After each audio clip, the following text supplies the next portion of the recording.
Thank you for your patience, everybody. We'll go ahead and call this meeting to order. Would you please join me in the Pledge of Allegiance? I pledge allegiance to the flag of the United States of America and to the republic for which it stands, one nation, under God, indivisible, with liberty and justice for all. Thank you. All right, City Clerk, will you please, Shannon, will you please call the roll? Jeez, I know, it's written right here.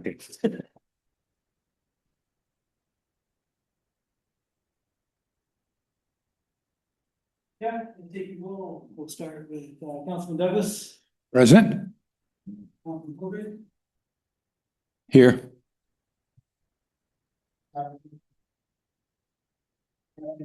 Still here and Mayor. Here. Trinity Doris, can we join us? Maybe a current technical difficulty we have to see. Can I get a motion to approve the agenda order? Motion to approve. Second. All in favor?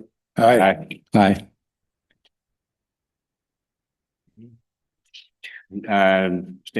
Statement of conflict of interest. Anybody got any new conflicts of interest? No change. Nothing? No? All right. And the consent calendar, item 2. All items on the consent calendar are considered routine in nature and will be approved by one blanket motion with a council vote unless a council member or member of the public requests an item be pulled from consent for discussion. Items pulled will be addressed after council completes the consent calendar vote and will require a separate motion. Are there any items that the council or public would like to pull from the consent calendar?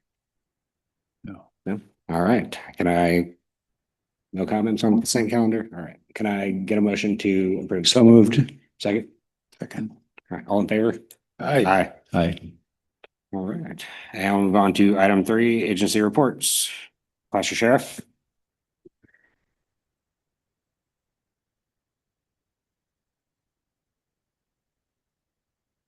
Good evening. How is everybody tonight? Very good. Sergeant Toby Williams, Placer County Sheriff's Office. Nothing new from last week, from what I understand, or the last meeting. Railroad days went pretty well. My guys didn't have anything negative or crazy to report. So apparently it was well attended. I was working patrol down in the lower, so I didn't get a chance to make it up, but there were no calls for service related to it. So that's always a good thing.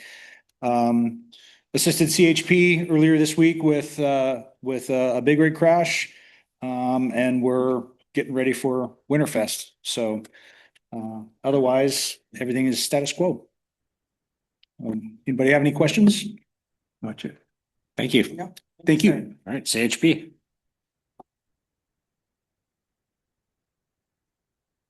Good evening, everybody. Officer Jason Lyman, Gold Run CHP Public Information Officer. We don't have a whole lot else going on today either. We've got a fatality collision working right now up near Crystal Springs. There's a motorcyclist involved that passed away from the collision. That's still being investigated at this time. It was just from a couple hours ago when that happened. So that is holding up traffic a little bit. Westbound is wide open. Eastbound is closed at Crystal Springs and is the people are able to get off at Crystal Springs and then get right back on as the collision happened basically right underneath the bridge there. So it's traffic is pretty much cleared out now that it's been a little bit. So we're still doing some investigation on that to see exactly what all happened with that. I did all my stats and stuff last time. So does anybody have any other questions for me? I had one. We've had 2 trucks carrying Tesla batteries tip over. Has CHP seen any similarities in those incidents? Are the trucks not being loaded right, or the loads not being secured right, or drivers just going too fast, or with heavy loads, do we know if there's anything? There doesn't appear to be any consistency with anything other than I know the one that happened right there by Rollins Lake Road, that was just speed related, just going too fast down through the windy curves there and through there. But yeah, it's just it was not something to do with the batteries or anything like that. It was just that was just driver error on that. Yeah. Yeah. All right, great. Thank you. Thank you. And Cal Fire.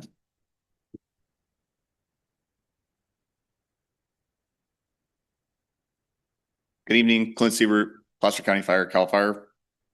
For the month of August, Station 30 right here in Colfax ran a total of 117 calls. We had 22 vegetation fires, 2 structure fires, 7 vehicle fires, and 3 other type fires along with miscellaneous medical aids and assists.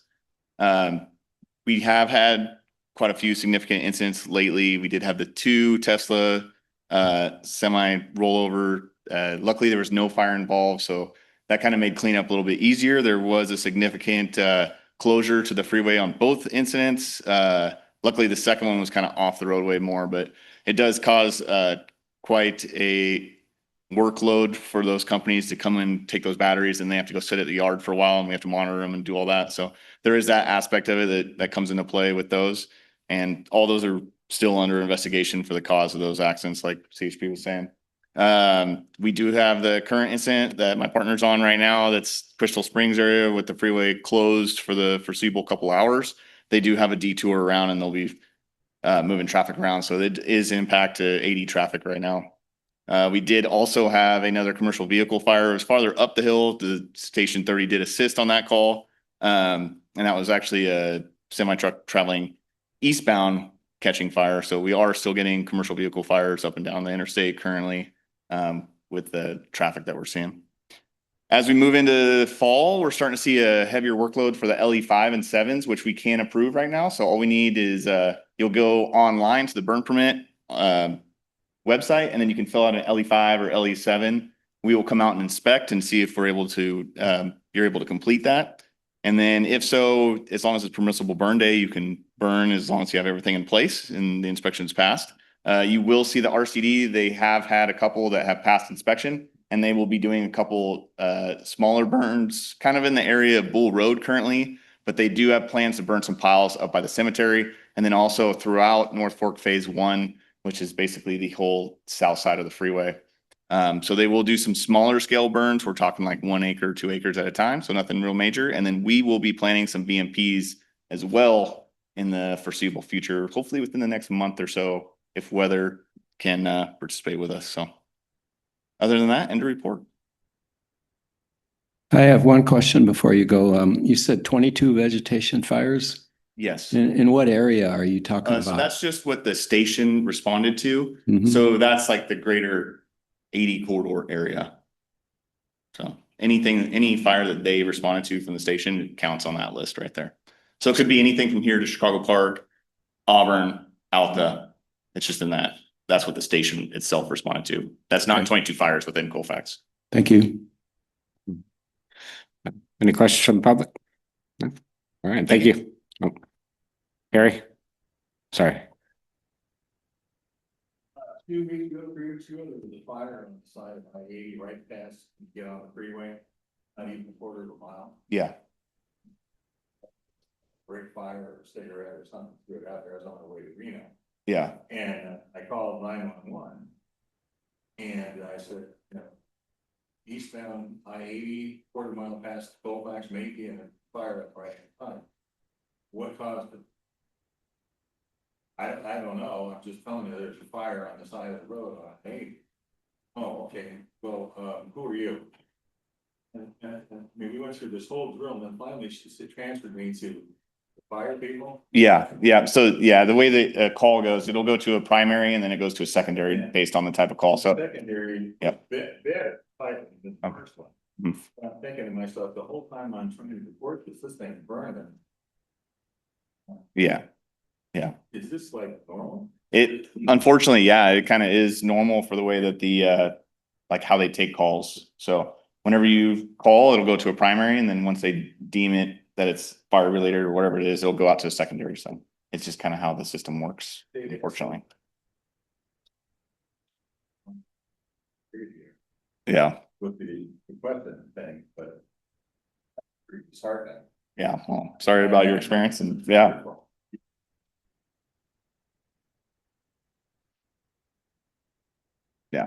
Yeah. Cool. Thanks. Any nonprofits tonight? Caroline?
Would you quantify pretty good?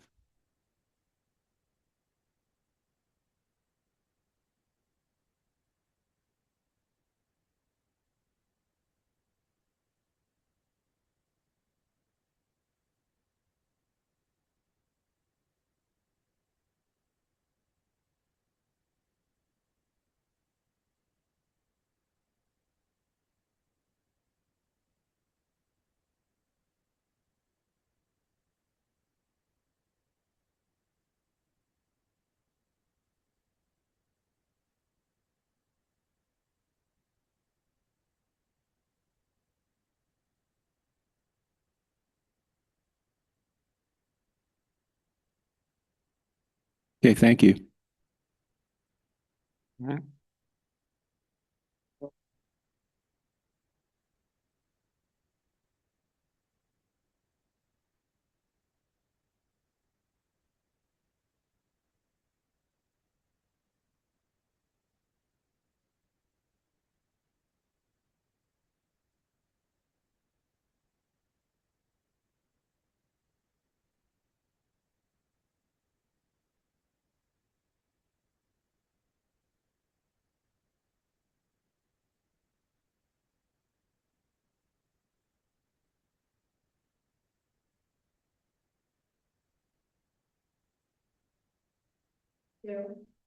You.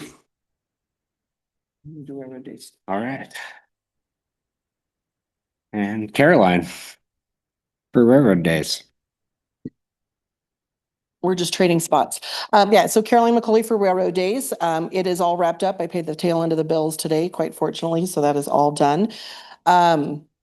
We did have a lower turnout than we had the previous year, even though we had an extensive media promotion for it. We kind of figure it's just the last couple of weeks of news might have, settled things down. Surprisingly, with a lower turnout, most all of the vendor feedback I've had was that their sales were higher than in previous years. So we figure that's pretty fantastic.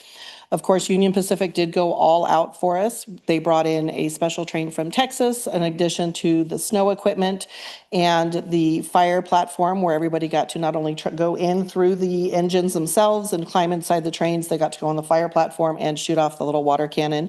And it was very well received. Everybody had a great time.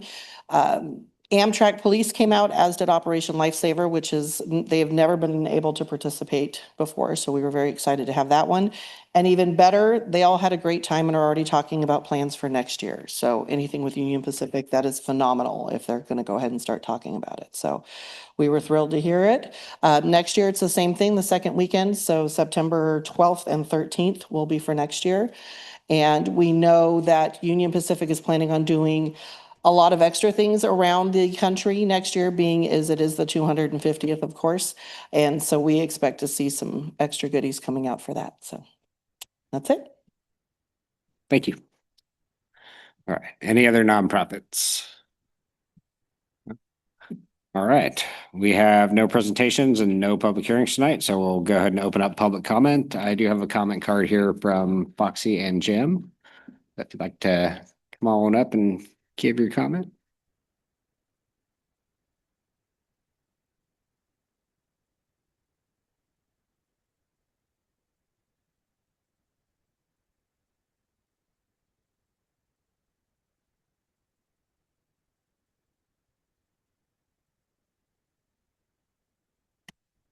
Oh.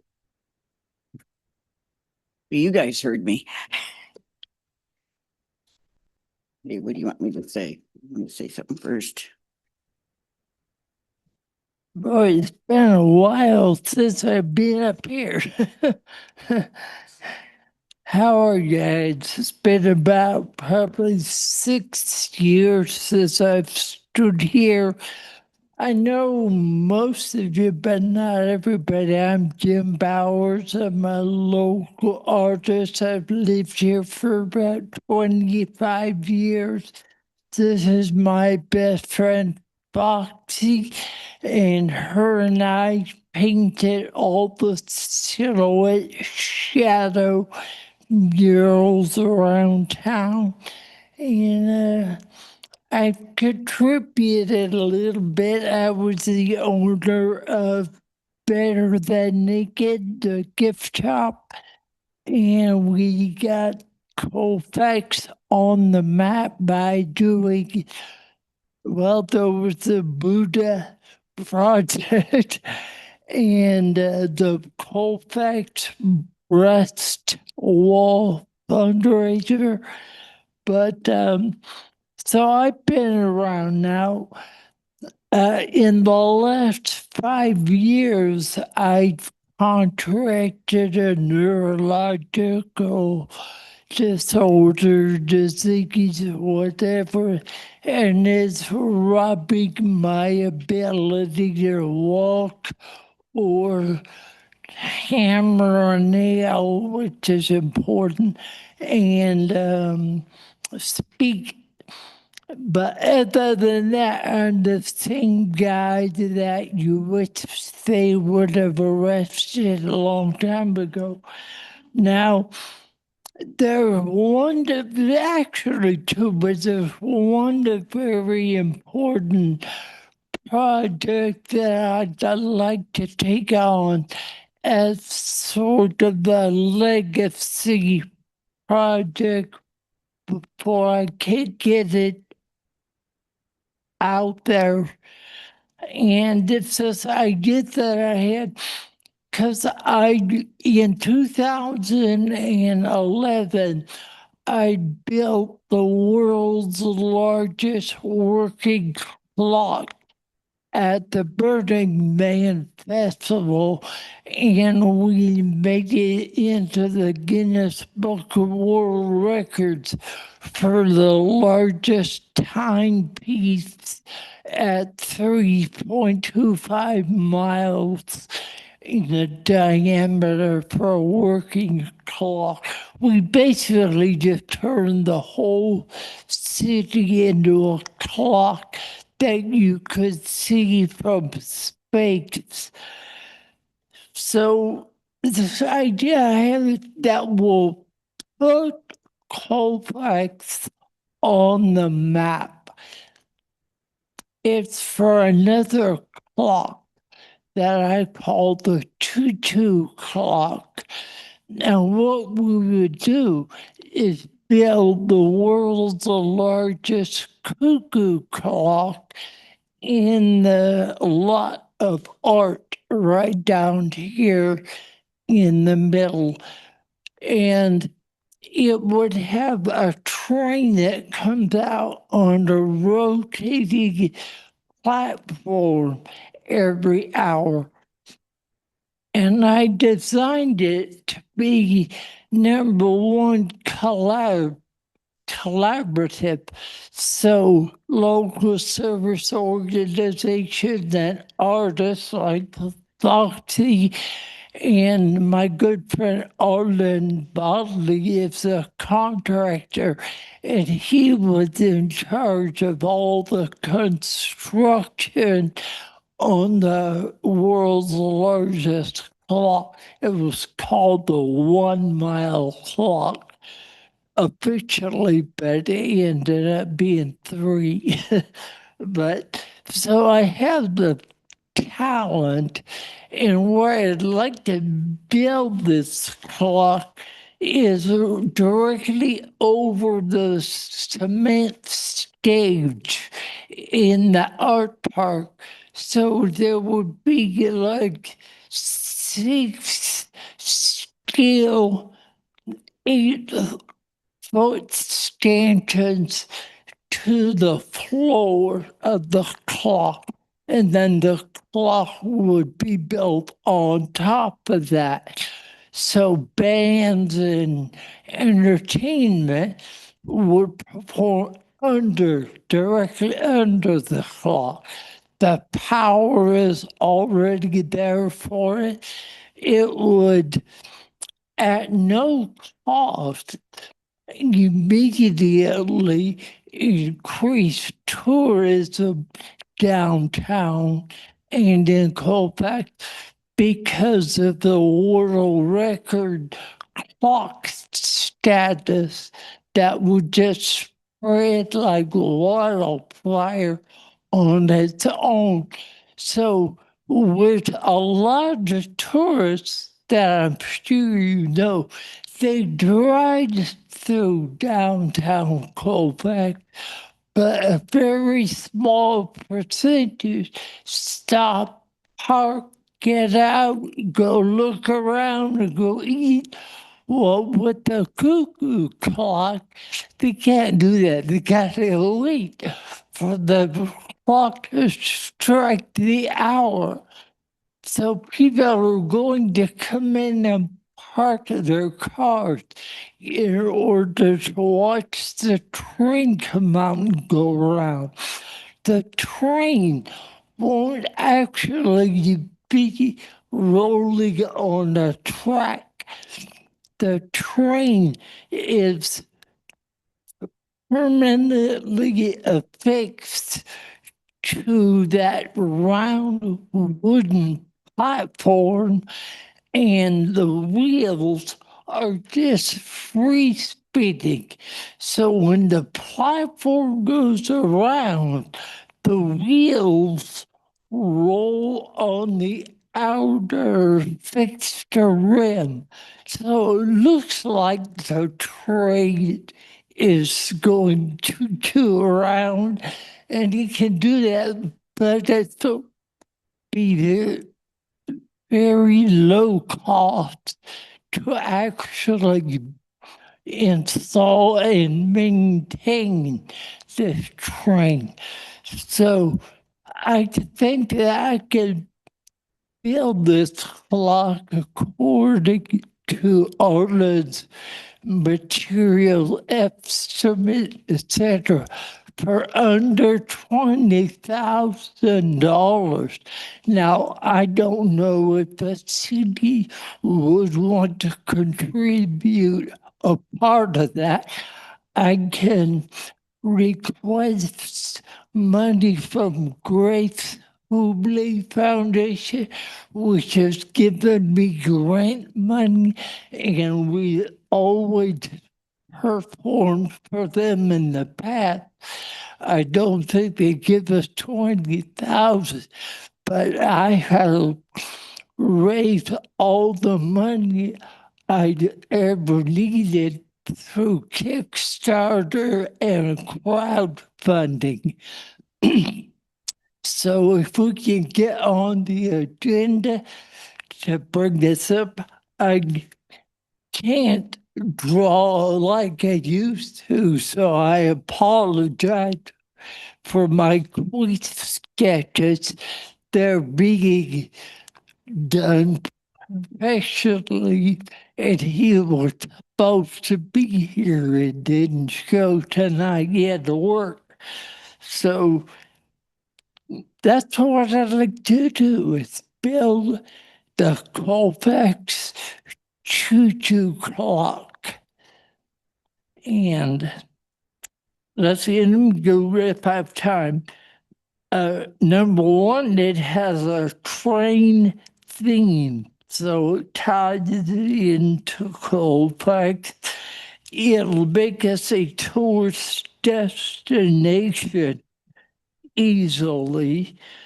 Visitors have to park and wait for it.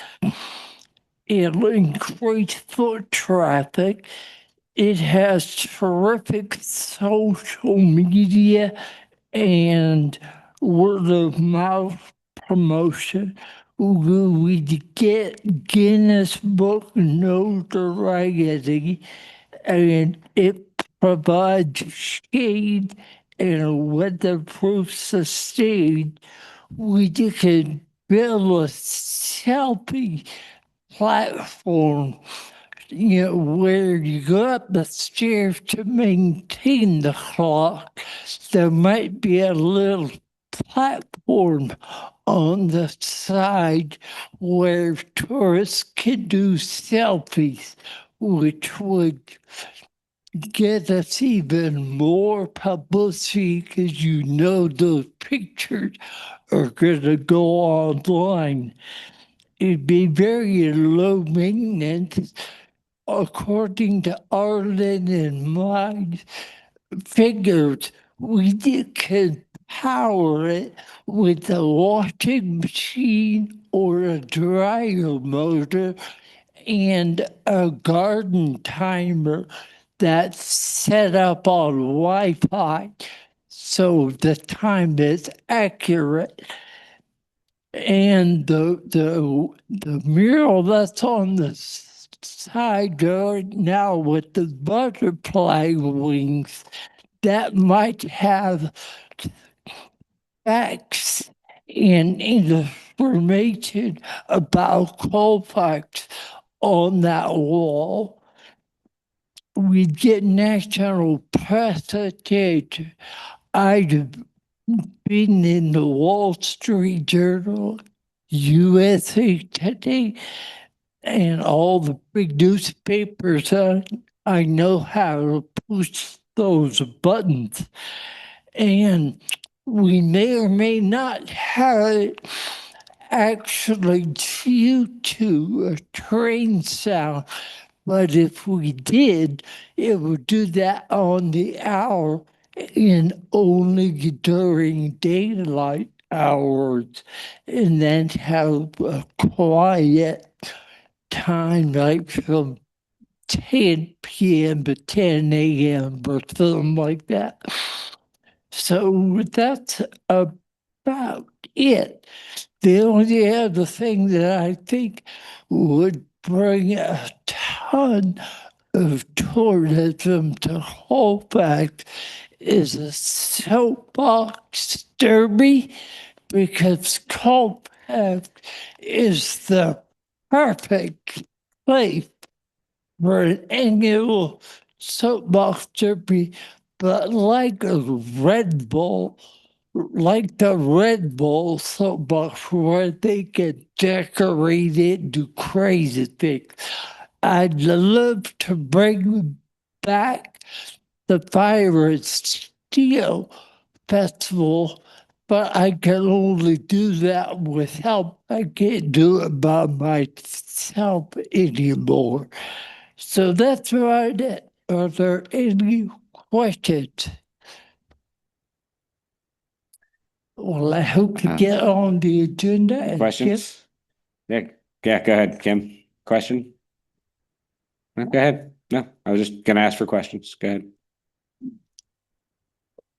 A lot of people don't know that you had the record Burning Man, you mentioned it earlier. But maybe you could give people the year that happened, so they can go to it and realize that you're the real McCoy. You're Yeah. not just some crazy Colfaxi, but some whimsical. Well, that goes to living there, but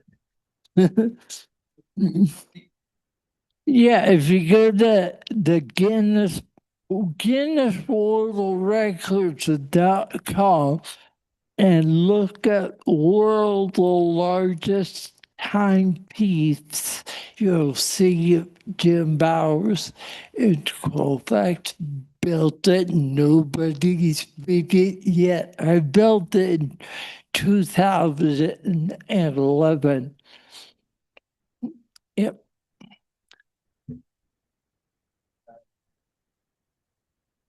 Foxy just has a couple of comments about a bunch of clowns. Thank you. Thank you, Jim. Thank you, Jim. Thank you, Jim. Oh, we did a mural down Quinn Street that has a Chinaman walking through. Well, we've decided we'd like to change it. We want to put Mr. Quinn in his pink outfit because it is Quinn Alley, walking through the tunnel with a few shadows of the rest of his family. If that's okay, I'm already contacted Kelly Quinn about that. Good to see that. Yeah, you can see the mural from if you're standing here down the street. And so we thought it should be a Quinn walking through the tunnel. Foxy, would you put an idea like the current mural someplace else? The idea. The one that you have there now with the Chinese. You want us to repeat I the mean, I don't Chinaman? think we need to lose that because that's still a big part of the history of Colfax and the railroad. So if you, I mean, I understand why you would want to put the Quins right there. In another place. Yeah, I would just, that was my only request is Oh, that's if no you make problem. that I can decision. painting another one, in another place. I just don't want to lose that part of the history of we'll what just we're part of, that so. Type of idea. The mural will stay the way it is with the bricks being broke out and the railroad track.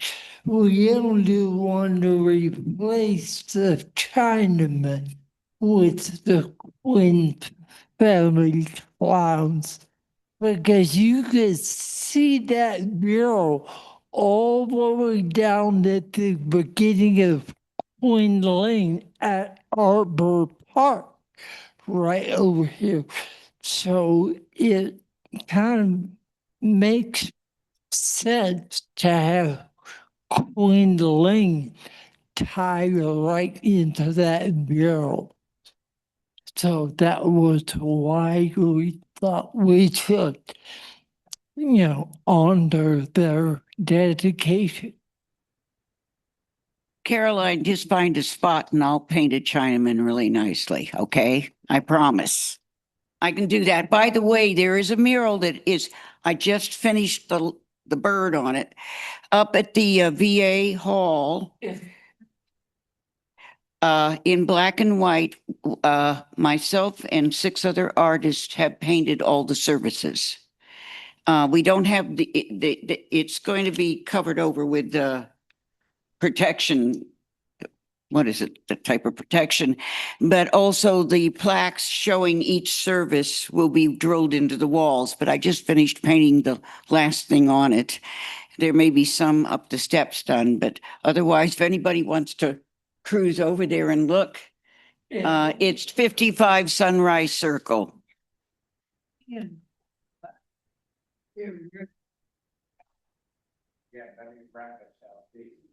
Yeah, you will. Yeah.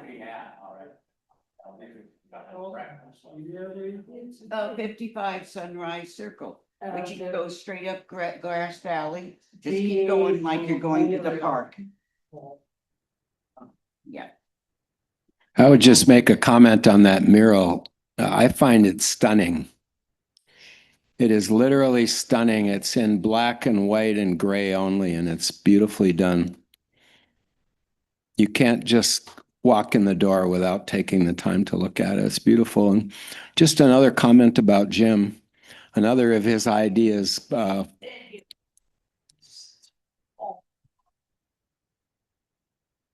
then back in the day, Jim is the one that also did the eyes of God, if any of you remember that. They were eyes made of lights that were on a black helium shroud that would float up in the air. And the eyes could be controlled from the ground so they could smile and frown and leer. And it was incredible. So thank you, Jim, for your brilliance. You've made a difference in Colfax. And just so people remember this also, when he did the fire and steel, all the money that was raised in fire and steel put daffodils out by where the roundabout is now at the freeway exit. And sadly, I'm not sure why or how it happened. All that work was lost and the daffodils are no longer there. But they made a statement for people driving by here.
Thanks, Jim. Thanks, Foxy.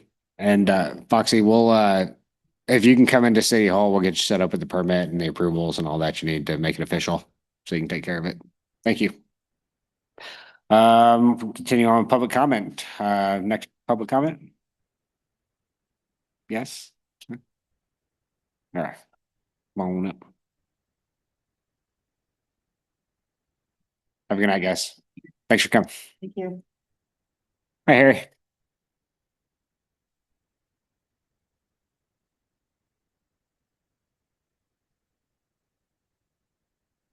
Sorry, Harry. I'm just gonna say I was providing reasonable accommodations. We're gonna keep the comments to 5 minutes, but I wanted to provide reasonable accommodations, so I was letting it go.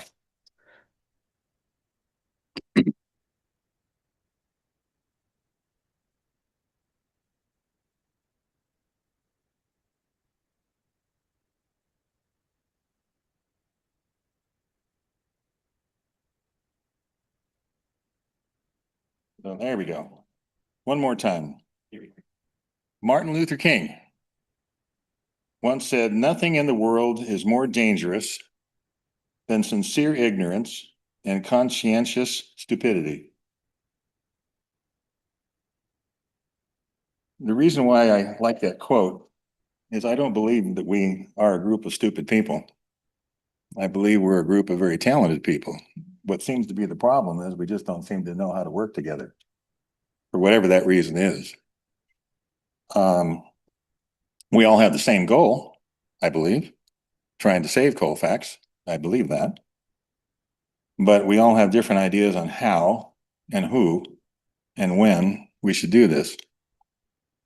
And one of the things that is just strikes me as very odd is that this is a very important town in California history and in United States history. And for some reason, we are browbeaten by one example is Caltrans.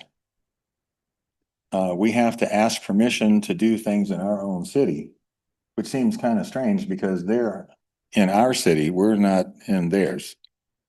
And I understand that the roundabout situation, as we talked about, Sean, we're limited as to what we can do because of what they say.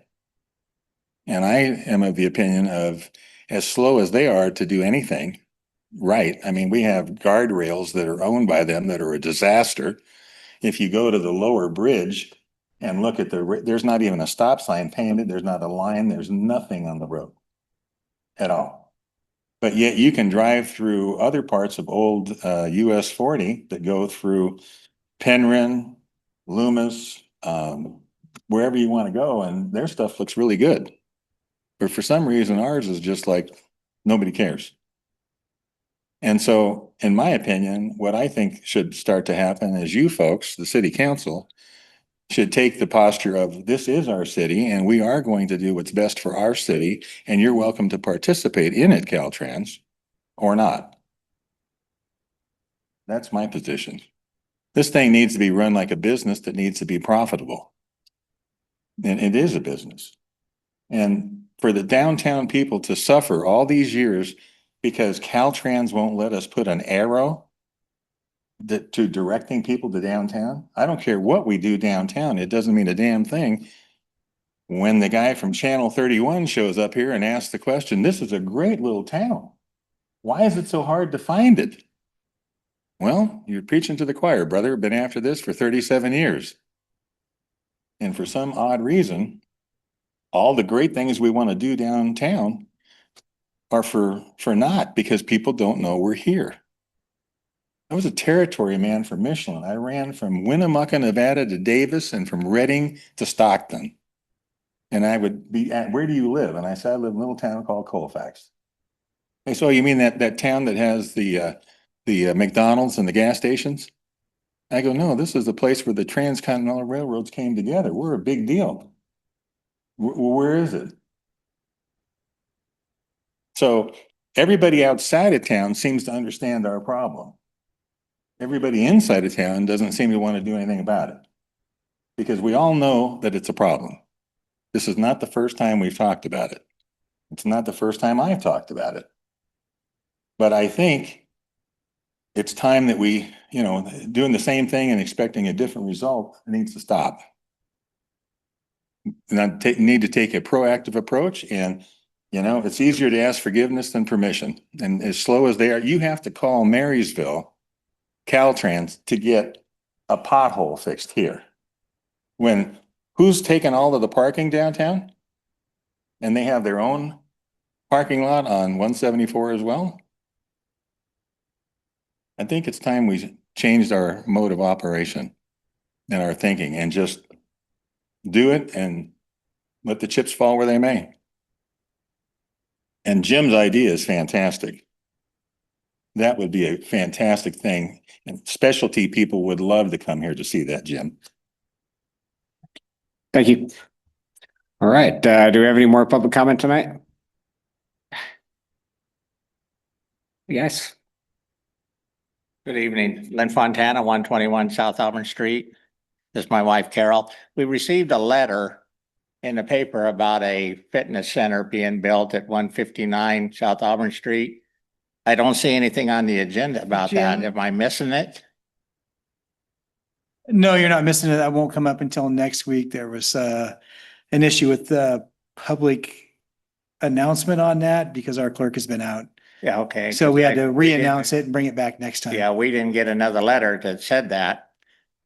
So Yeah, it's gonna be for next week. yeah. Okay. Okay, well, 2 weeks, 2 weeks. next council meeting. I'm Since we're here, let's just, maybe we won't make it in 2 weeks.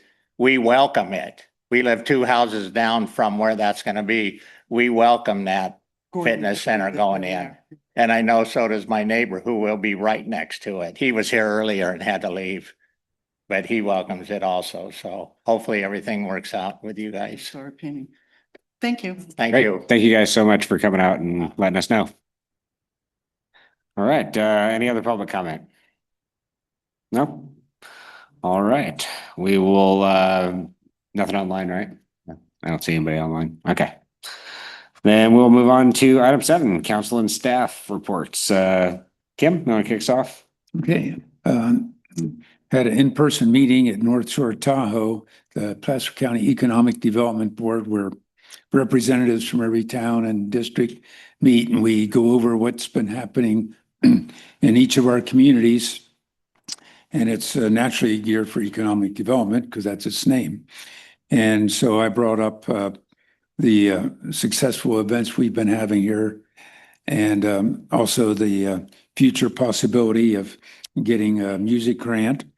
And everybody there was in support because they view us as a little brother, little sister, so they're always rooting us on and willing to help. So it helps to build camaraderie when we have the in-person meetings, you know, rather than the Zoom impersonal meetings. And let's see. Oh, I was going to mention that we could bill ourselves after Austin, Texas. Their official motto is "Keep Austin Quirky." That's their official government meeting. And so looking at Jim Bowers over here, I'm thinking that, you know, he could be the seed for that motif for us to establish here, because we need something quirky like that to stand out amongst all the other communities. It's about time. I think that's it. Thank you. Thank you, Larry. Yeah, I was glad to see Jim here. He and I have spoken about this now for several weeks. And I think it's a wonderful idea. And when we get to go to the order, I'm going to ask that we put it on a future agenda. I've been speaking with the Economic Development Board, the Placer County one, about the music project, and regarding basically where that stands is we are finalists. And what that means is that across all the country, of the thousands of cities that applied, just on the basis of our initial approach, we were chosen to be a finalist. And we got enough votes so that we're in the top 50. And of the top 50, they choose 15. And from the beginning, they've known that we're a tiny city. And I think that'll actually end up being an attribute for us rather than a drawback, because there are a lot of big cities that can totally fund these kind of things. And so Aaron is working really hard. And I think if we can win this thing, win one of those grants, that what that means is somewhere between 20 and 30 concerts downtown. All of them would be free. They would be national touring groups. And it would bring literally thousands of people into Colfax that wouldn't otherwise have come. So to me, it's a transforming thing. And her next stage, right, what she's working on right now is to raise $13,000. And that if we won the grant, that's all we need to get started. And we'd have about 90 days to raise that money. And then when that's done, that means that from then on, we can incrementally match the big grant to put on concert after concert after concert. For example, the bar profits from a concert like that could usually fund the next concert to come along. So this is real. This could really happen. So I'm pretty pleased about that. And the Economic Development Board wants to help us with that. Also, Cindy Gustafson as well was really a good supporter of that. Another comment, I went to the Sierra Vista Center board meeting and could just report that they are completely viable now. They built up their funds. They have a lot of money in the bank, and the expenses are far less than the money that they're bringing in. So they've become viable and are planning projects for the future. And one of the things I just saw today, the gym floor now has been repaired and sanded, and it looks absolutely beautiful. I was surprised when I went in there. In fact, I walked all the way around. I didn't even want to walk on it because it's going to get varnished and finished. But the idea of that happening just excites me because that would be just phenomenal for the kids and phenomenal for the city and phenomenal for the center. That's all. Thanks, Nick. Caroline? I did not have any official meetings over the last 2 weeks, which is a good thing with everything else. But I made sure to spend lots of time during railroad days. We had several of our county organizations that were here, in addition to Cindy Gustafson also visiting. So I spent some time with each of the county organizations and chit chatted with them and built that relationship. So that's about it. Great. Let's see. I attended the LAFCO special meeting that they had. I also attended the Placer Sierra or the Pioneer Community Energy meeting. Had a meeting with the owner of Winter Chevy to talk about some future economic development possibilities. Been working on a fire sensor project, putting up smokes, artificial intelligent controlled smoke sensors around the area. I got 2 more up. Finally, one down by the Bear River and another one just on this end of the lake, just above the dam, at both on private properties. So I really appreciate those homeowners stepping up and taking on that project and allowing those sensors on their property. Had a great time at Railroad Days. It was an awesome event. I had to miss Saturday because I was doing football medical standby for the Junior Falcons, but made it on Sunday and great time. Looked like it was well attended. Lots of good stuff. The trains were great. Definitely appreciate Union Pacific going all out for us. And tomorrow night is the Placer Sierra Fire Safe Council meeting at 6 o'clock right here at City Hall. And that's all I had. City Manager. Thank you, Mr. Mayor. I'd like to echo the Railroad Days was a fabulous event. Had a good time, spent lots of time with our community members and representatives from the county and Union Pacific. Union Pacific was fabulous to work with. Out of the wastewater treatment plant, the supervisor control and data acquisition system is coming along. It's starting to pick up pace. We hoped it to be done soon. Of course, I don't have an exact date when soon is, but they're really moving and shaking out there. We've hired and started new maintenance worker 1 and a seasonal maintenance worker 1 to help out with staffing. They're up and running, being trained now, doing a great job, fitting in very nicely. I've had some interest in an interim city clerk position, so hopefully I'll have that filled by next meeting, knock on whatever this is made out of. Staff has been working diligently with Gordon's Gym to get this project up and running. Seems like most of the bumps are out of the carpet. Again, we'll hope for that. And also with the Lowrys moving forward the Colfax Hotel, we got a very good working relationship with them going on, and we're happy to help them however we can. For maintenance, they've been converting the sprinkler irrigation system around the Royce Tom area to drip, so we'll no longer be growing weeds, we'll just be growing actual shrubbery. And that will help with water savings and then maintenance on that area. They've been removing weeds from the planters at the intersections of Main and Grass Valley, get ready for Railroad Street, filling potholes everywhere, of course, Church Street, Canyon Way, South Auburn. And we had a new ice maker installed up at the courtyard, so they actually have cool water to drink out in the heat. And that's all I have. Thank you very much. All right, we will move on to item 8, council business. First item on the agenda is city policy for donating to nonprofits. City manager, you want to kick this one off? Yes, sir. During the previous council meeting, staff was directed to add this agenda item. In the staff report, I've listed examples of items that the council may want to consider during policy development, as well as an example of what a policy might look like. So please review that and give staff direction.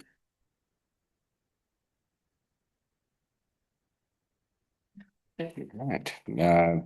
Comments from council.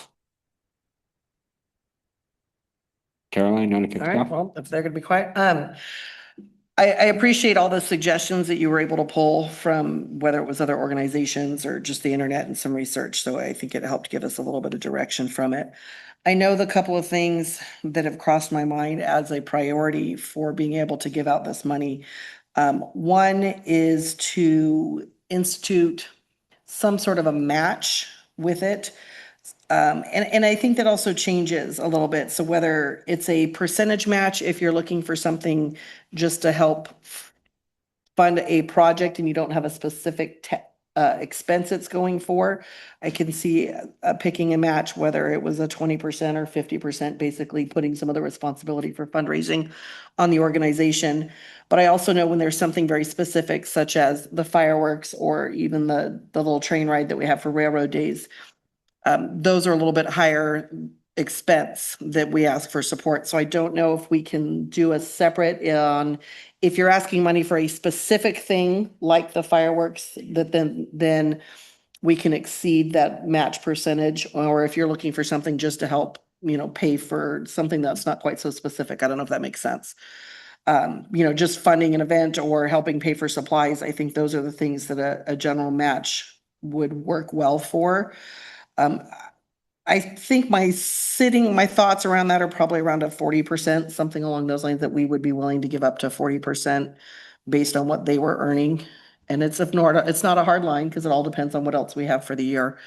But then if you have something that's very specific, obviously, like we're trying to fund the fireworks or things like that, though we know those numbers exceed it. So I don't know how we could write a variation of those two things.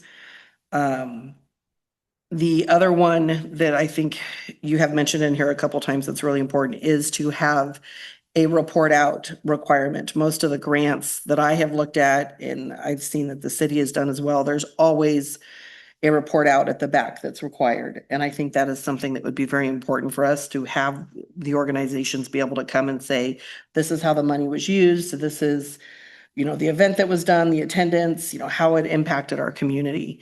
I think it would really help to be able to track that to an extent to know that it's actually being used for the benefit of our community as a whole. Those are the two biggest ones that stuck out to me on there, because we do want to make sure that any groups that are requesting the money are not just coming for a handout, but they are putting in the effort to fundraise on their own, which is why the match was part of it. The other thing that crossed my mind that I was writing notes on was that we want to make sure that whatever we're giving the money, whatever project we're giving the money to, is something that the Colfax community at large is going to be able to participate in. If it's something that has very, very limited attendance, or participation, I think we need to take that into consideration with how much money we're willing to give them. If you have something where only 50 people can participate, we shouldn't be giving them as much, larger percentage based on something that all of the community can come to, like our community events. So those were the three things that stuck out to me the most when going through these suggestions.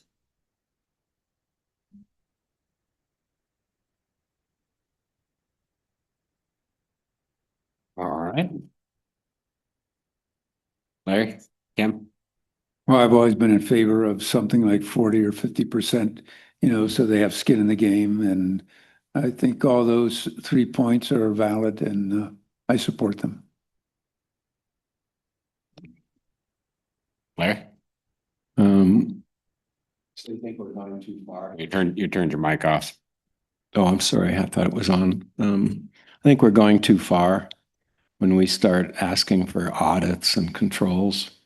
This surprises me. I think that there's some good in it, but I wasn't expecting anything like this. And I know what Trinity brought up in the beginning had more to do with establishing an outside group to do this for us. So this is totally different than what I expected. And I'm going to need a little more time. I don't think we should control other organizations. You know, I think that it's fair that we ask them for what they're going to do with the money. And it's fair that they have some skin in the game. And it's fair that they report back. But that's a pretty dramatic change. And I want some more time. This is too controlling. I don't think we need to audit other organizations, for example. I think that's going too far. But I want to think about this some more. I'm not ready to vote on this yet. This is, again, different. I wish Trinity was here because this is not at all what she brought up. You know, her notion was an outside organization, whether it's a commission or a nonprofit or what it is, that would do this work for us. And then we would vote on their advice, much like a commission. And I wish she was here because this isn't that at all. If I can add some clarification, and Ron, you can correct me. This is not the proposal of what needs to be done. These are suggestions of what other organizations have done. So I'm not real wild on the, the audit side either, because we don't need to get into that. I absolutely agree with you. What Ron did was just pull what he's seen from other things and thrown it in here to give us a starting point to jump off on. No, I get that. I read that. Okay. It's just that I haven't really thought it out totally. Yeah, the idea is you'll look it over, redline what you don't like, check off what you do like, and get back to me, and then we can build another policy to bring in for council to look at and review and do the same thing again until we finally get it to something the council's pretty happy with. Well, and I think even if we were down the line wanting to have some sort of another organization that works through it, I think we still have to make the basis of what the requirements are. And being as it is taxpayer money, I think that does give us a little bit of leeway to be able to require a little bit more from the organizations that are giving it, because it is our job to make sure that taxpayer money is being used for the benefit of the community as a whole. Yeah, I'm interested in your perspective because you've been on the other side of this equation. And what would you think if you had to report back all the details of what you did and had people doing oversight on what your project was rather than just being able to do it? In reality, for the events I've done, it wouldn't bother me. I've got it in spreadsheets and I'm happy to hand it to anybody. It doesn't faze me. I think that anybody that we are willing to give our taxpayer money to should be willing to open their books to that level to show it, because that's still our community's money that is paying for it. And I think our community should be allowed to see what their money is doing. So it doesn't faze me at whatsoever. I would have no problem handing over my spreadsheets and showing them where I spent it and every penny that it went to. That being said, I do think there is a difference between, as I mentioned, general funds just for a project. Oh, we're doing this, we just need some money to help it, versus we want money to pay for this very specific thing. My example being the fireworks and the ride on train, because those are the two things that are very specific as to what that money is going to. I don't feel that we need to get super into auditing any sort of the events unless for some reason something has come up that we're unsure about if it's actually being used the way it was supposed to. But every organization, in my opinion, should come back and be able to say, this is what we did with your money and this is how it helped the community. I think every organization should do a report out. And of course, depending on what the event is, it's going to be different. The dinner that the garden club did, it was easy. They had pictures. They were able to say how many tickets they sold to the event. It's very easy to show that as the result of what was done with that money. And I think anybody that's wanting to come and ask for taxpayer money should be open to providing that information for them. Yeah, that was behind my question earlier tonight about how did the 3rd of July do? It did pretty good wasn't enough, but if it made $7,000, that's interesting. And some intention regarding how it's going to get used is okay. Where I have trouble is I don't feel we should be controlling other organizations and dictating how the money gets spent. I don't think that's our purvey. But I'll bring that up at another time. Okay. To your comment, I don't think it's so much controlling how they spend it. It's just deciding whether or not we want to give them the money on what they want to spend it on. Because after we give them the money, I mean, if they don't report out, then the organization can spend it on whatever. I would be fine with the 50% match, you know, for the match grant stuff and or the match donation. I like your points on recognizing there would be times when if it's a new organization and they're doing something for the first time, I wouldn't expect them to have any money. You know, it would be hard for them to match. So it Yeah. needs to have flexibility in Well, there. this is setting guidelines, not hard and fast. Like this isn't going to be an ordinance. This is going to be guidelines for us to do this by. But I'd also be fine with a more informal, just we'd like you to come back and tell us what you did with the money, you know, got pictures, whatever, you know, this is where it went. You know, we fulfilled what we said we were going to do kind of report. I don't need to get down to the nitty gritty and see receipts and, you know, audit financial records or anything like that. But, you know, getting a report is nice because then it shows that helps advertise for those nonprofits too, that they're giving back to the community. It's like their goal is.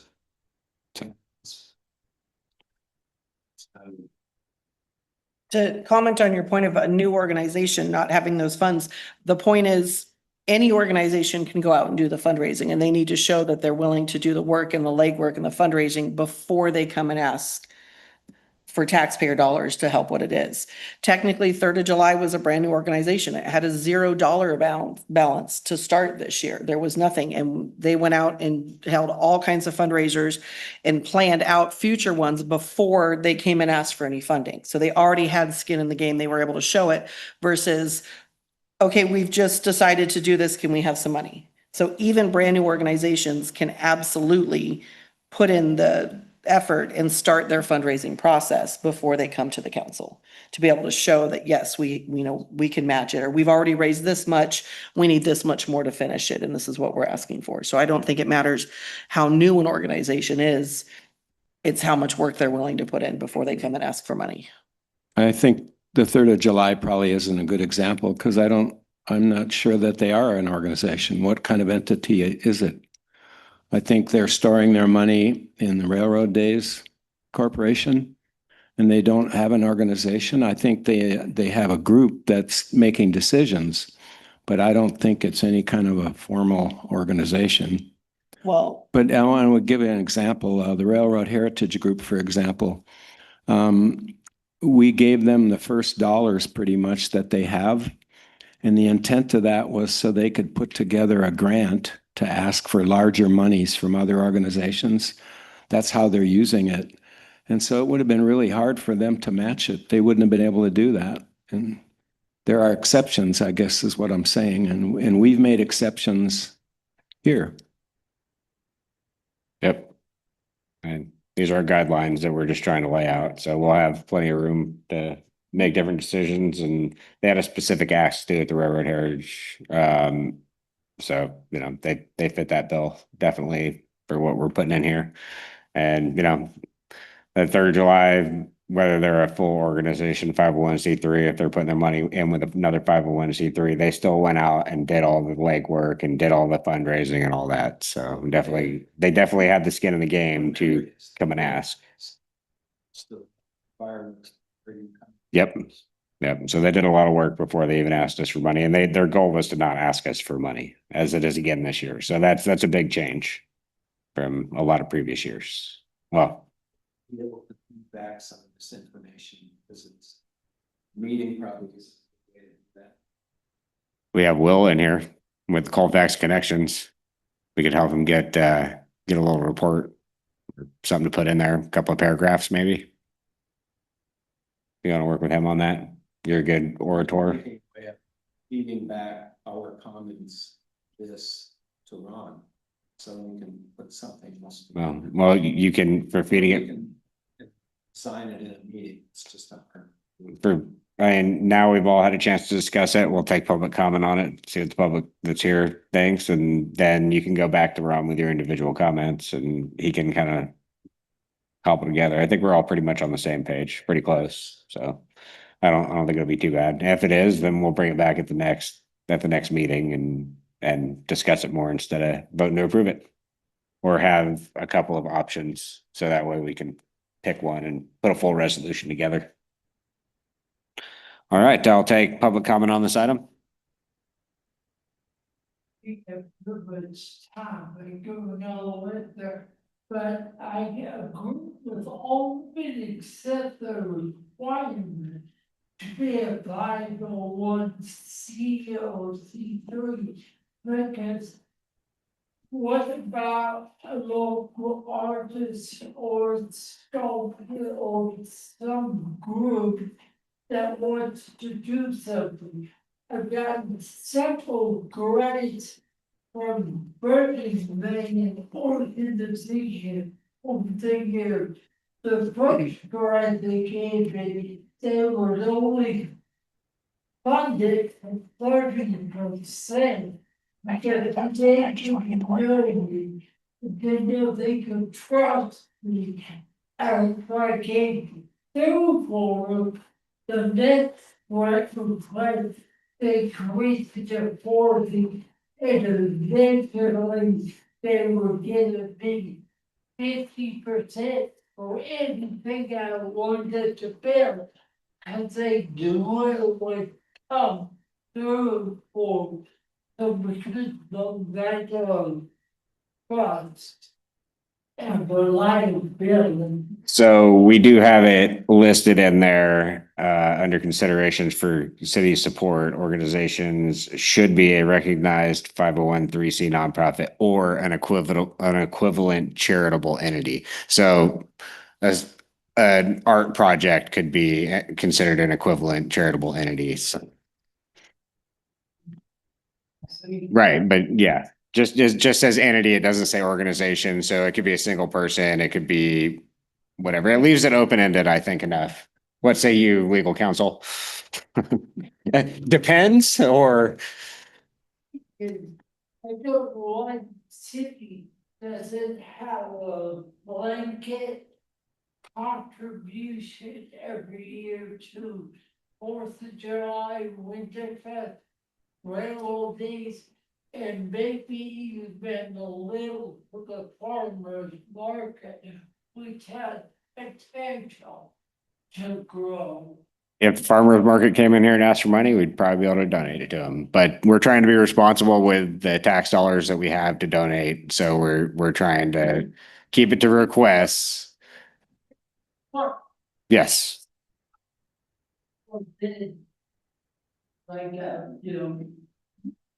you will give you 5,000 or whatever, guarantee it up front, not you have to go up and raise the first 7. It's hard enough to get volunteers to help. So at least going in, they know that a good portion is going to be taken up by the city if they will donate their time and volunteer. That they have a backstop already there for those 30 festivals. We did put money in that pot, considering that we would be primarily donating to those 3 festivals, and then put money aside for all the other charitable organizations that may come forward once they find out we're donating money. So we did consider that, and we'll make sure we have it covered. And it depends on how the fireworks are going, how much costs are. So we wanted to leave that number fluid too, and not just have a lockdown number, so that we plan on a general amount. with what we put in there, but that way we can adjust it. All right, other public comment on this item? Come on up. Can we timer? I do want to say that I'm all for the 50%, matching the donation. I think that's only fair. Maybe for the smaller organizations, for smaller funds that don't affect the whole community and only draw in so much, it's probably could be a lesser percentage of the matching, but I think 50% is actually a good thing, and I don't see where it's not good to give back the information on where that money went that we asked for either. And I think that it's a very good idea for people to do the fundraising to match that amount of money. It can be done, and it can be done in a very short amount of time. And it has been done. And we may not be an entity yet for 3rd of July, but we are working on that. That money was kept separate, and we did have over the amount that we asked for already funded through fundraising and sponsorships and donations. And we raised well over that amount in due time. So I think it can be done. And I think it should be done. There should be effort put into that before asking for that money or while asking for that money, and to report back to where that money that we ask for gets put. I don't think it's a bad idea either. We should know where that money goes. And that's me as a taxpayer saying that. I want to know where my money goes. And I don't think it's wrong to ask that out of us. So that's all I got to say. Thank you. I can see you're ready. Go ahead, Harry. All I know is power corrupts and absolute power absolutely corrupts. And I know firsthand what that's like in this city. I did a little homework. I was concerned based on the double standards that I've been subjected to. Personality conflicts, which has cost me business, and signing a document that I had to adhere to certain regulations and what have you. And the mere fact that I took advantage of a free offer to put up a banner caused holy hell, because of the fact that I didn't tell the city that they needed traffic control. And for my school, when somebody volunteers a crane to put up a banner, they don't work to our rules, we work to theirs. To volunteer, it's a free gift. And I was told that I violated what I signed and I just do what I want to do and this and that and the other thing. And I'm a volunteer. I also, this young lady on the 24th, 3rd of July, made sure she called me and told me we had 7 days to take down that banner. And the banner for Railroad Days is still up, and it's more than 7 days. That's my fault. I was supposed to take down last week and I didn't get to it. And the other thing is, I happened to look in the state of California Attorney General's site, and there's a definite conflict of interest here. They spell it out very well, that you can't be in the position to be controlling money for these events. So all I got to say is I'm more with you. I think that the fact that you have to have common sense, good business judgment before you write the check. You don't buy anything unless you do your homework before you write a check, personally, in your own life. And if you people are on the council to protect the city taxpayer money, then I guess you do your homework before you write the check. That's simple. That's what you do in your own life.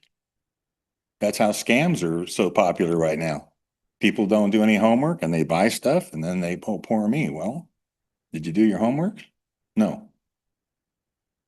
So my opinion is We're a small town. We're going to attract a lot of specialty people. Jim, Foxy, there's the people right there. We're very much a sports town. That's you folks right there. We have the railroad people, international railroad people like us. They want to come see us and do all this stuff. We got a hotel that's still in limbo, but yet they did a beautiful job on Dutch Flat. That hotel is up, running, serving food, doing great. We got to get past this personality and this rule bullshit. We're small. We have the ability to operate fast. We're not Auburn. We're not Roseville. We're not Placer County. Why can't we get stuff done? This is insane. We're worrying about all this crap and we can't even put a goddamn sign with an arrow downtown to direct them to the downtown business. And you laugh about that, Carolyn? You smile? Do you think that's funny? It isn't funny. These people's lives are on the business, on the line. We have a theater that should be open. Why is it not open? Because there's no business. People don't come here. We're forgettable, not memorable. That's the problem. I am very passionate about it, and I come from the corporate world and I've seen this bullshit all my life. Personality problems and covering their ass and all this other kind of crap. It's got to stop. If you really want this town to I think we're getting off topic. then get it done. Thanks. All right, I just got to make a comment on one thing because it was brought up about council members you participating in 501c3s to earn money and asking about money and controlling money that has been donated. So I had this issue when I joined council because I was part of the Colfax Fire Department as captain. I wanted to join the council, and as a volunteer, I wanted to be able to make decisions that would benefit the city and the fire department. I had to flush that out with the FPPC, the Fair Political Practices Commission, and their determination is that if you are a volunteer for an organization and you do not directly benefit from the funds, as i.e. pay or benefits, then you are allowed to participate in those 501c3s and help them earn money and make decisions on how that money is earned, or from your council seat, whether or not money is donated to those positions or how that money is controlled within those organizations. So that was very clearly laid out for me. And believe me, the city manager and the city attorney pushed back on that with me multiple times. And I've got several different arguments back for all the different ways it could possibly go. Even with me earning money that was paid by the city to me, but came from the state because it was a per diem.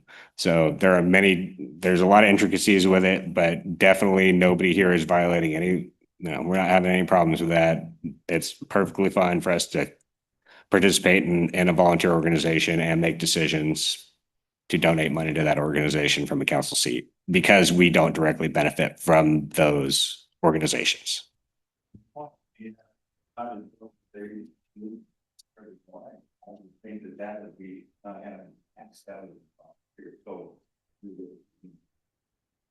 Okay, then that's what we're looking at on this. Or are we gonna what do we want in a report? Is it just we did great, we did pay for that, and that's it? Or do we want to get in the nitty gritty and actually be like, we'd like to know what you spend the money on?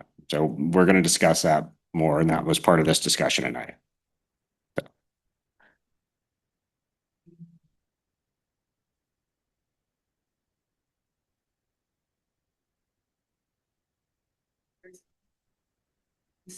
Specifically just said railroad days and third and twelve. All right. Do we have any other comment on this item? Nope. Anything else from the council?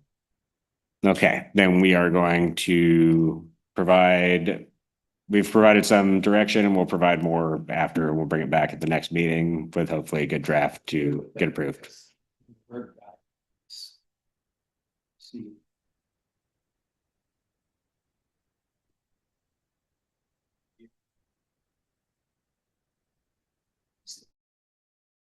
Yeah, as long as we're pretty much change whatever, whenever. I mean, existing.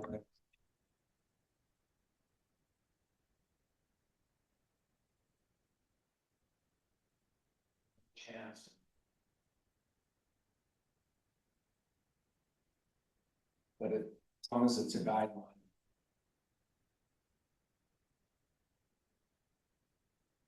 I mean, All right. not being a 501c, the way that's getting in July. And that's only been 6 months ago. None of these.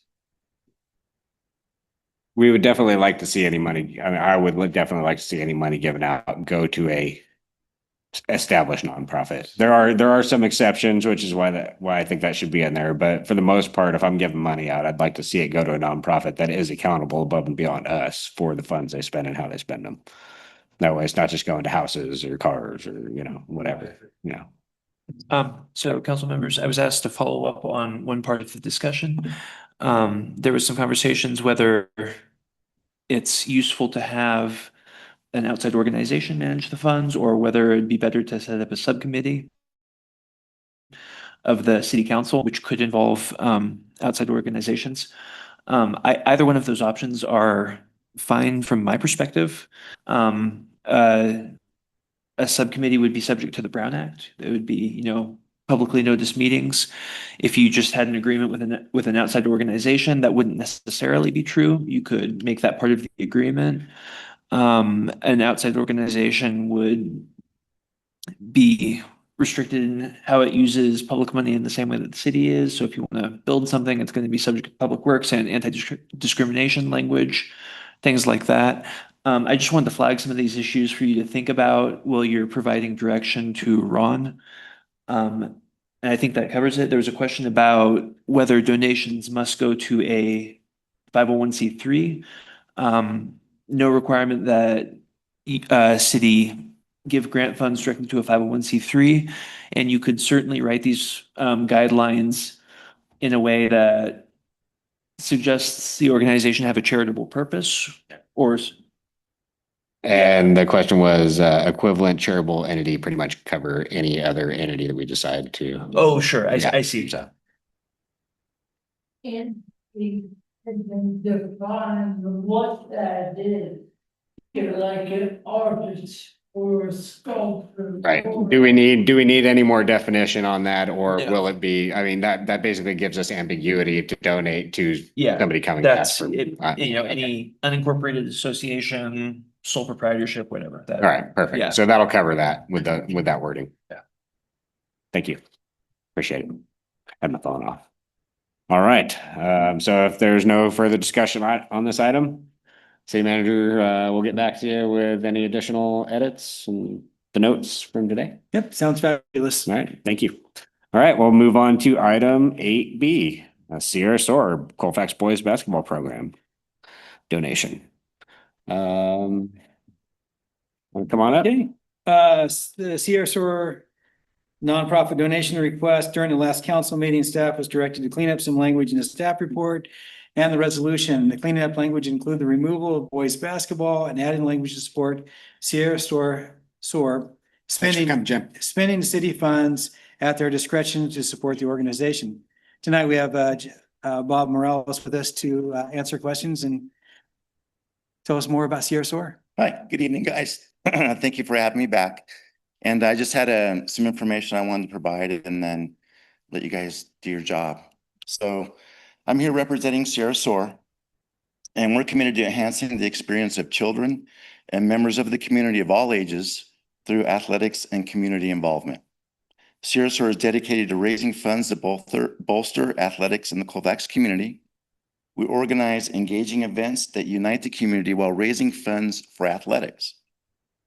We collaborate with local businesses to maximize fundraising efforts and enhance community relationships. The funds we raise are dedicated to providing resources, training, and support for athletes in the Colfax community. We aim to create lasting impacts on athletes' lives, fostering skills and friendships that extend well beyond the court and field. From the generous donations we receive through fundraising, we give back to the community in an impactful way by helping provide donations and funding the various community organizations, children, adults, and athletic organizations in our area. In the last 2 years, we've raised over $50,000. The last fundraiser we had was a golf tournament, which included 90 golfers that attended, and we raised $9,000. We used that money to give back to the community. We gave money to the SVCC to help refinish the floor. We bought gear for the Colfax basketball team and also paid for tournaments and other outings for them, pizza parties, things like that. And we're asking the city council to support our endeavors and improve our community. Thank you, Bob. Bring it back to council for comment. Cam, got any comments on this item? Got it. Larry? Yeah, I'm fully in support of that organization. And what I think is the most important is the adult supervision. You know, there are going to be men and women from our community helping those kids and present and coaching them and mentoring them. And to me, that's the strength in a healthy program. And there's a lot of kids that play basketball in this community. They play for their schools. They play outside of that. They're not just the high school teams or the middle school teams or the grade school teams. This is a completely separate program, again, with mentoring and supervision. And that's its strength. And as I mentioned before, when it comes to time to make a motion, I will make a motion that we give them the remaining $2,800 that we had hoped to give them in the past. But I'll hold back on that for now. Thank you. Caroline? All you. All right, since I'm the numbers person, I did ask Shanna for an update on our funds for right now. Because the 5,000 in total runs about 17% of what we have for a year. So just keep that in mind. Number one, that's 17% of that $30,000. Looking at what we've already spent and adding the projections for Winterfest and 3rd of July, which would still need to come out of this particular budget. Adding those, and I went low on it as well. I kept the 3rd of July at the 6,800. That was the same as what we had this year. And I put the Winterfest, which would be the fireworks, I put it at 8,000. I think the quote we have right now is 12,000. So that pushes a little bit more of the fundraising over onto Sean there. It's not the full amount for the fireworks. But that being said, that only leaves us with $6,600 all the way up until next July. So we need to take in mind that if we do give an additional $2,800 to Sierra Soar, that only gives us $3,800 to run for the next, what is that, 7 months? Something along those 8 months of other organizations coming and looking for our support. Like I said, and that gives the Sierra Soar 17% of the funding.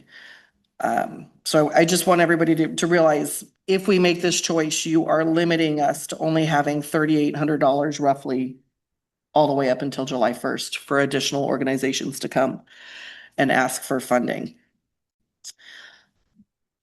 I've given a lot of careful thought to the request for additional funding for this. I really appreciate that you did update your website that reflected more of all sports and not just the Colfax boys basketball. I did see that when you made those.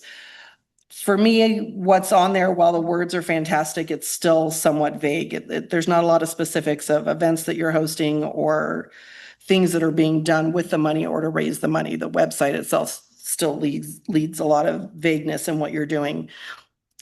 I generally appreciate the time and effort that yourself and those that you work with have put into supporting the youth in Colfax and the surrounding communities, because I know it's more than just our kids here in Colfax.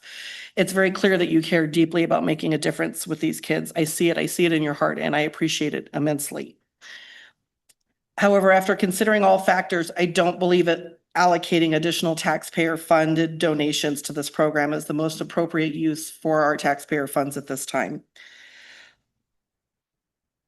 While Sierra Soar references a longstanding connection to the school and its basketball program, we do need to note that the nonprofit is still brand new, and not that that changes a whole lot, but we need to keep that in mind. In addition to that, our local schools already have several well-established booster type organizations that support a wide range of sports. I know that there was recently a bingo fundraiser that was very successful. I did know about your golf one that you guys had done. I'm glad it went really well for you guys. Unfortunately, I saw the silent auction stuff after it closed. I was super bummed about that. I know there's a cornhole tournament that's coming up as well. These kinds of grassroots booster programs seems to be a more natural fit for supporting these types of sports organizations, especially when they are very centered around the school itself, even though some of the stuff happens off campus. As I said, if we were to give the other $2,800 for a $5,000 total, that makes it about 17% of our $30,000 allocation for nonprofits and community support. Given the relatively limited number of Colfax resident students that are currently and historically enrolled in the program, I don't feel that it's justified at this time to give them additional funds. And I want to be clear, I fully support what you're doing, very much so. I think it's fantastic. I know the importance of sports in the kids' lives and the mentorship that you guys provide. I mean, I played sports my whole life, so that is very important. I just don't think from a funding standpoint that this is the best place for the taxpayer funds to go at this time. Could I ask a question about that? So you had said that the $5,000 was 17% of the $30,000 budget for this fiscal year. Right, and I know we split it. We had sub from that went on last year, and this is additional. I do know we split it, but Yeah, so last year also had $30,000, is that correct? So the total is really $60,000 and the 5,000 out of that 60, so it's really half of that. Okay. As far as a percentage, so Mhm. I think that's important to know. Mhm. But thank you for your kind comments. That's all I got. All right. Any other comments from the council? Yeah, I would like Carolyn to repeat her numbers.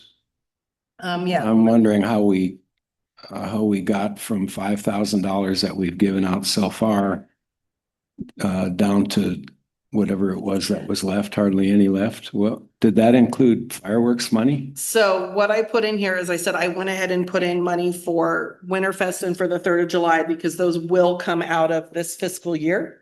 But wait a minute, Winterfest. I thought the city was running Winterfest, so it kind of makes it sounds like we're prioritizing fireworks over youth basketball. Historically, the city has given money to help pay for the fireworks, and so out of this particular fund, so I penciled it in there because that's what has been historically. I don't think that's appropriate, but when we get to good of the order, I'm going to suggest that because the city is spending money and taking in money Do it under the good of the for the order. Winterfest event, and I think that it should come to a vote before council to make sure that all the decisions are public and transparent, but I'll bring that up later. Yeah, no, without a doubt, that would be done separately, but because it has been done historically, I put it in here, just like I put in the 3rd of July, because that's what has been done historically with these funds. So I wanted to keep it pretty accurate to how things have been done in the past. So, and this is Shanna's spreadsheet, and I just put a little bit of the update in here. And so would you go over the numbers again, just to make sure I get them right? Yeah, so, and I can show you this real quick if you want. So what I put in under Winterfest was $8,000. For 3rd of July for next year, I put in the same that they had requested this year, which was 6,800. Railroad Days has received 3,500 this year. 5,000 this year went to the Downtown Business Association. There was $100 that was the prizes for the 3rd of. The Railroad Days came from last year's budget, I believe. This is in this year's. It's in this year's. I believe the request came in, but I believe it went, the request came in for approval, but it was agreed that the check would not be cut till the beginning of the new fiscal year. So. So how much maybe I should have asked Shanna the question. How much have we used of that $30,000 this fiscal year?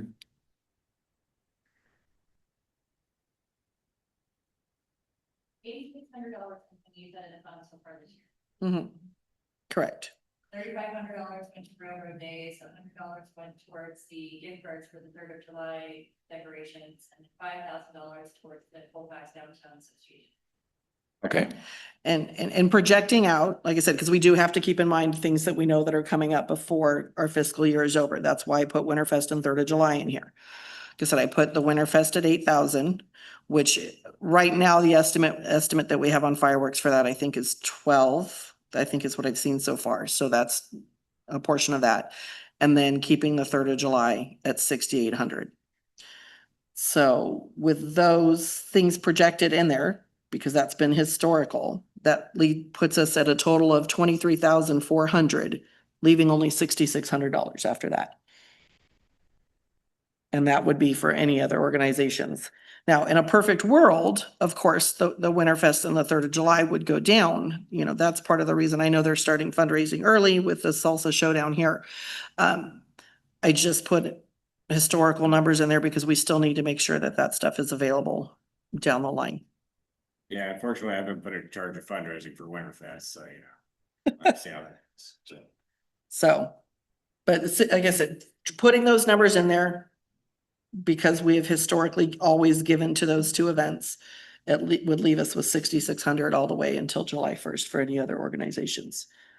And then if we were to put the 2,800 that is being requested tonight, that leaves us only $3,800 for other organizations all the way up until July 1st. I'm just going to kind of net this out, and I'll talk more about it later. Basically, the city moved in and took over Winterfest. And it was thrust upon us. No, that's one way to look at it. Anyway, it was. And but in what context did any of us agree that we would be taking money from the nonprofit money to pay for Winterfest fireworks? We never had a chance to vote on Winterfest at all. And later on, during good of the order, I'm going to ask for us to agendize Winterfest so that these decisions, like what we're talking about, are made in a public setting and in the open and with a budget. So, but that comes later. I think it's misleading to be discussing that at this time on this topic. Okay, so no, this is just an estimate of what would possibly be asked for Winterfest. I haven't stood up and asked for any money for Winterfest. I've barely done any fundraising attempts for it yet. It hasn't even come up. This was just an estimate based on previous year's donations for what Winterfest would require, and knowing that we're doing it as a city, putting a little bit more in there. I just want to make that clear. So nobody's made any decisions behind your back. Nobody's done anything behind public. You know, this is just an estimate that she put on a spreadsheet to be a placeholder, Right. just in case. Just a topic for discussion. Nobody's talking about anything separately. Can I have And- a sense worth? Even if it wasn't the city and it was another organization, historically, they would come and ask for money for the fireworks. So even if it was somebody else doing it, having a placeholder for funds for that, if we want to have it, still should be there in my book. Okay. Any other comment from you three? Nope. No more. I'd like to move that we. I still want to talk. Okay, and then I'll ask for a motion. Okay, I will. Yes, just like normal do. So, Carolyn, you got some good points, but I also kind of look at the money as first come, first serve. And I would be willing. I'm just gonna have to work harder for Winterfest, I guess. But I haven't asked for Winterfest money yet. I'm gonna look at it as the pot we have. We did take the money from last year. I've benefited from the program. My kids have benefited from the program. I know a lot of people around have benefited from the program. I have a hard time just not giving it up. So I'm gonna have to say that I'm probably gonna go that way. And we'll just have to see how it goes. That is a long time to write off at $3,800. So please don't get me wrong. You make an extremely good point with that. And it's going to, we're trying not to add to the pot if we can help it, because it's not being very fiscally responsible when we've already set aside the money. So I'm gonna keep my fingers crossed I can earn a lot of money for Winterfest, and that we don't have a whole lot of other nonprofit random stuff pop up, like the music festival stuff and, extra ass. I think we've done pretty good at keeping it in there. And so Well, Sierra Sora would be a group that you could ask for money from us to fund Winterfest. And Right? So it'll all come back around. $800. Yes, yes. Deal. but I mean, we would definitely Yeah, to get back in that way, because then it's like reporting back to you. This is one of the things we're doing, and it's positive. And right. Or even getting volunteers together to help out, stuff like that, Exactly. but we all give back to each other. We're Yeah. all trying to do it. I definitely want to be fiscally responsible with this money, and I definitely want to take it on a first come, first served basis. So that's kind of how I feel about it. All right. Any other comments? No? Public comment. Okay. Public comment on this item. Thanks. No? All right. Anybody, do we have a motion on the item? I move that we give $2,800 to Sierra Soar Is there a sec? without direction how to spend it. Second? All in favor? Aye. Aye. All opposed? Mimi? Abstain? No? Okay. It passes. All right. Thank you. thank you guys. Really appreciate it. Thank you, Bob. I appreciate your time. Oh, yeah, no, Yep. I appreciate you guys, everything you do. A lot of stuff you got going on. Yep. Keep doing good. Thanks. Okay, thank you. Okay. Item 9, go to the order. Kim? Just one short thing, the railroad days, it was one of my favorites. I've been to every one for over 2 decades, and it was one of the highlights for me is that pump cart. And I've already been trying to get prices if we could buy a kit pump cart, put it together and have it here every weekend. That way, 52 weekends a year, we could draw people off of I-80. So I'll come back with some figures on the cost of that. Do you mean the hand cart? The hand The cart. hand cart, right? Okay. Just want to, yeah, so the hand cart that Casey brought us. Okay. Yeah, okay, that's it. Thank you. Yeah, I would comment about railroad days. I love railroad days and I enjoyed attending. I couldn't do it Sunday, but I was out there all day Saturday and it was fun. I like what's going on. I like to see all the kids and the families, and I think that's a good thing. I would like to agendize Jim Bauer's proposal at some time in the future. I don't know what other things are coming up that we'd be discussing, but I would like to discuss whether or not that's a good idea in our opinion and how we might support it. So that's just a request. I can't put anything on an agenda by myself. I'm just suggesting it because I think it's iconic. I think it would be iconic for Colfax, and I trust what Jim does. And then the last item, I just touched on it before. Just for example, it was kind of suggested that we transfer money from our nonprofit fund to fund an event that we're running ourselves. And I also wonder, for Winterfest, how does the city raise funds like a nonprofit would do? Can we even do that? Do we have plans to do that?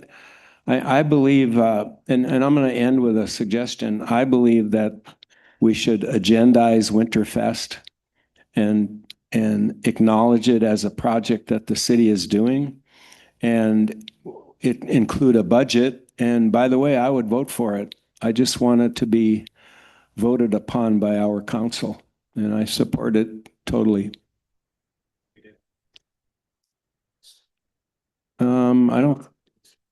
I don't think so. We only had a workshop as far as I know. I don't remember that we agreed to do anything other than have a workshop, but I could be wrong.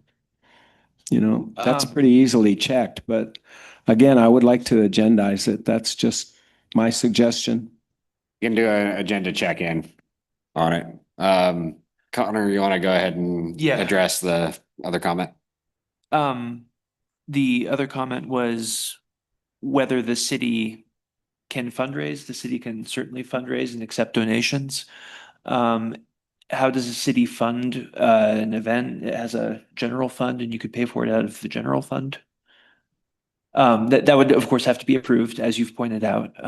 But yeah, the city can accept donations, the city can solicit donations, the city can just pay for it out of general fund revenue. Yeah, and that's right. And if the city intends to pay for it out of nonprofit, that should be right out here in public where everybody sees it.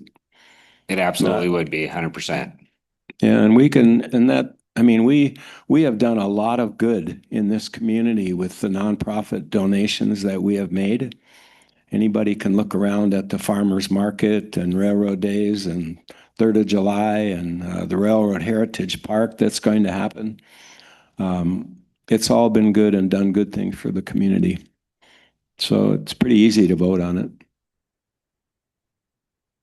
Do you have another comment? Go ahead. No, I was just gonna ask the city manager what direction to put this agenda. Yes. I was gonna suggest that since this has come up several times, maybe formally putting it on the next agenda. Mhm. Winterfest. Winterfest, yep. Winterfest planning report. Yeah. All right. That it? Caroline? Yes, it's on the. Yeah, we're putting it on the agenda, Winterfest, next agenda. Cool. It's okay.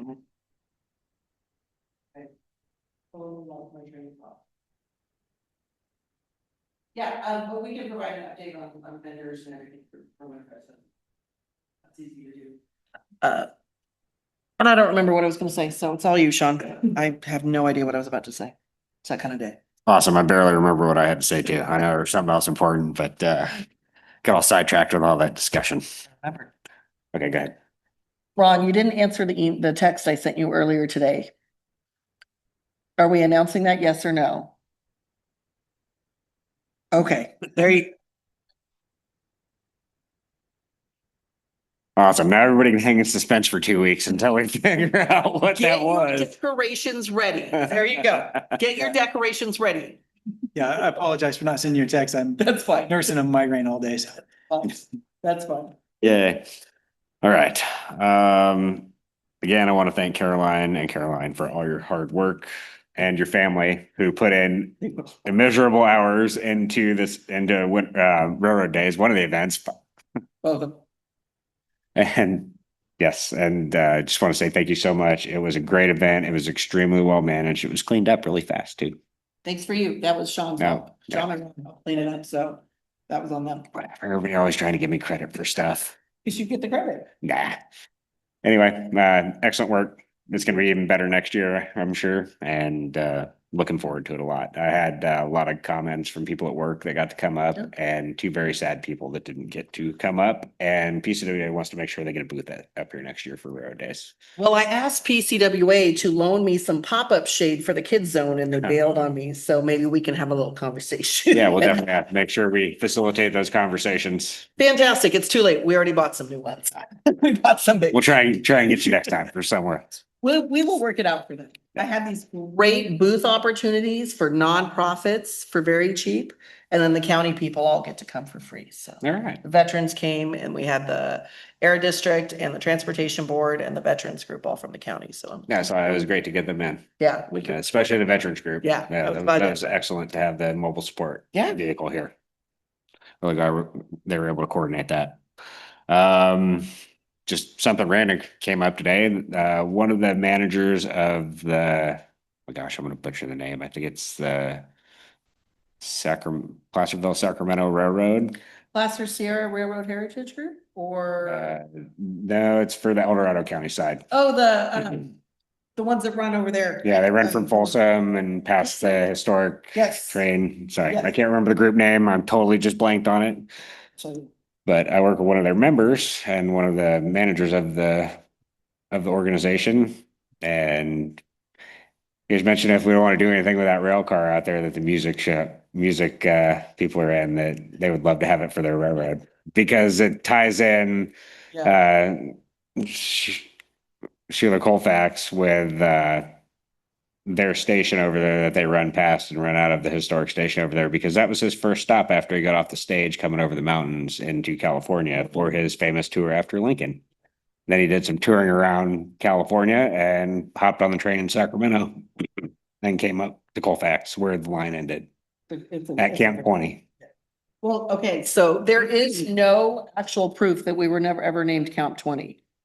Oh my gosh, what is his name? The historian guy, this is how tired I am right now. Yeah, see him. Oh, Roger Staub. Roger has done extensive research trying to find any sort of documentation that we were ever named Camp 20. And in theory, there's documents out there that, because all the camps were numbered, and there nowhere in there does it say that Colfax was ever actually named Camp 20. We all have this opinion that it is, because that's what we've been told, but Roger has never been able to find documentation to support it. How's that for random? I could have sworn the city had a map that showed the historic railroad realignment, and it showed where Camp 20 was before it was called Colfax. Yeah. But maybe not. Maybe it's lost to the archives of time somewhere out there. Or maybe it never happened and we're just all making stuff up. But all right, let's see. I think that was it for all I had for good of the order. Just a few items to cover quickly. There was a question, we're small, why do we have to have traffic control when we're putting up banners? Traffic control is to protect the volunteers, protect the pedestrians, protect the drivers and city staff. Just because we're small, don't mean we can flaunt the rules. Another one was, why do we just not ignore Caltrans and do whatever we want? And I'd answer that with a question, do we really want to be involved with litigation with Caltrans? No, we do not. And the clock tower, I'm pretty excited to see about that. I just got to say that if you ever want to see Caltrans do something fast, watch them come take down a sign we put up in the right of way. Exactly. Exactly. And that's all I have. Thank you. Thank you very much. And it was the Placerville and Sacramento Valley Railroad that's over there. And they do have a pumpkin patch flyer trip that they're doing. It's kind of fun because it goes from the Oak Station out to Willow Springs. It's a fun little ride. Great little railroad out there. Yeah, and we also do not want to take over the road repairs that Caltrans does on their road. So we'll let Caltrans stay where they are so they can take care of that. We don't have to. Yeah, generally being in good graces with Caltrans and the railroad are two very important things for this city. All right. Do we have any public comment on good of the order items? Nope. Everybody quiet tonight. Awesome. Then we're adjourned. Thank you. Knew it was going to take. Because there's no closed session.